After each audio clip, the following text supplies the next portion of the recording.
This is where I put the hamburger meat last night. So we have a tree here, right? We have the rope tied to the tree. And then there's a rock that was actually tied to the end of the rope. And then the rope goes up. So I threw the rock tied to the rope over the tree branch.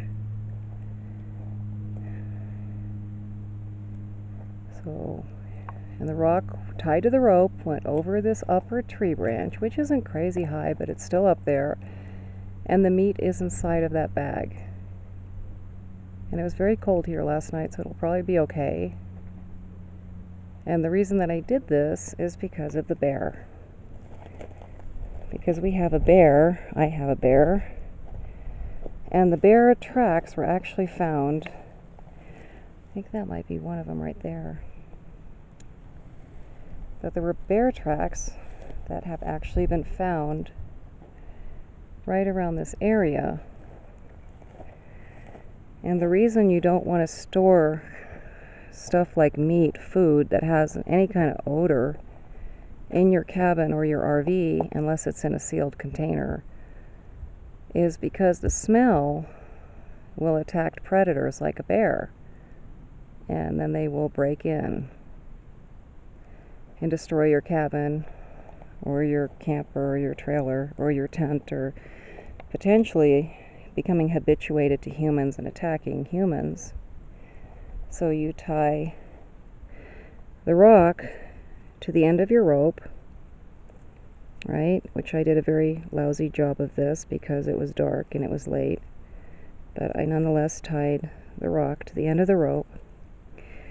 And then you throw the rock tied to the end of the rope over the highest tree branch where you can get it. And then you hoist the food bag, which is tied to the opposite side of the rope. So you just pull it up there, you hoist it up there by cranking it up. And then you tie the other end of the rope opposite from where your food is, right? Opposite from the food. You tie it to a lower tree branch like this, right? And that way you keep the predator away from your housing, your tent, your camper, your trailer, your cabin. Now obviously if you're living somewhere full time, you're going to have a sealed container. So you can keep your food inside, obviously. But this is when you're a drop-in resident or visitor or whatever, or if you're camping or whatever.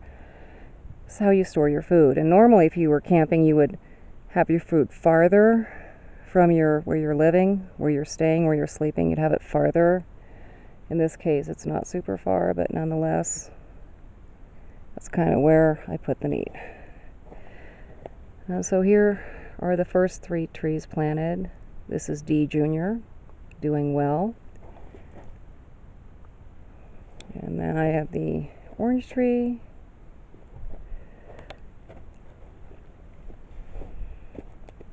This sign keeps falling over. There's a lot of wind here, honestly.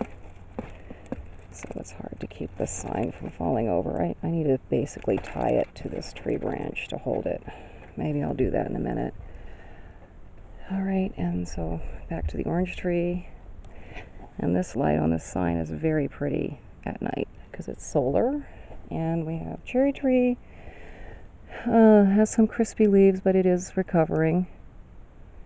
And then I have to do some pruning on the other trees.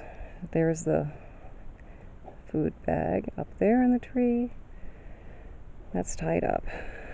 So rock on one end of rope, throw over there. Food bag will be tied on the opposite end. And you just crank it up, tie it, and you're good to go.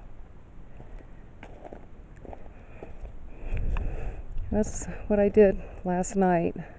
Late last night. It was dark, it was raining. But it's all good.